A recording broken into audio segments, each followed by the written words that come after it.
রাজ্যের শিক্ষাক্ষেত্রে ছাত্রছাত্রীদের আত্মহত্যা এবং শিক্ষকের দুর্ব্যবহার নিয়ে সরব হয়েছে কংগ্রেসের ছাত্র সংগঠন এনএসইউআই। গন্ডাছড়া বিশ্বকর্মা এসবি স্কুলের শিক্ষক জয়মণি চাকমার হাতে আক্রান্ত এক ছাত্র। ব্যক্তিগত আক্রোশ মেটানোর জন্য ছাত্রের ওপর আক্রমণ সংঘটিত করে ওই শিক্ষক।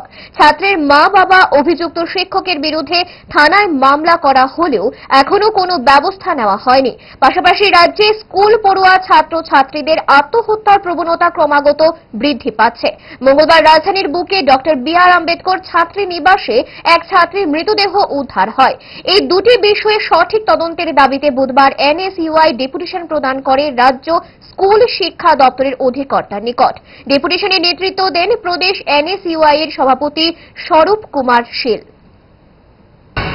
আপনারা অবগত আছেন, গত কিছুদিন আগে গন্ডাছড়া বিশ্বকর্মা এসবি স্কুলে একটি ছাত্রকে একজন শিক্ষক শামসুন চাকমা উনি ওই ছাত্রটিকে বেধড়কভাবে পার্সোনাল রিভেঞ্জ মেটানোর জন্য অ্যাসল্ট করেছিলেন। ছাত্রর মা বাবা থেকে কমপ্লেন করার পর টিচারটার প্রতি কোনো অ্যাকশন নেওয়া হয়নি। এবং দ্বিতীয়ত আজ আমরা দিকে আসলাম, আপনারা এটাও অবগত আছেন, শহরের বুকে ডক্টর বি.আর. আম্বেদকর হোস্টেলে একজন ছাত্রী আত্মহত্যা করেছে। আমরা দেখতে পেলাম ইদানিং গত 3-4 মাসে এই ত্রিপুরা রাজ্যে দুটো আত্মহত্যা আছে হোস্টেলে, সরকারি হোস্টেলে।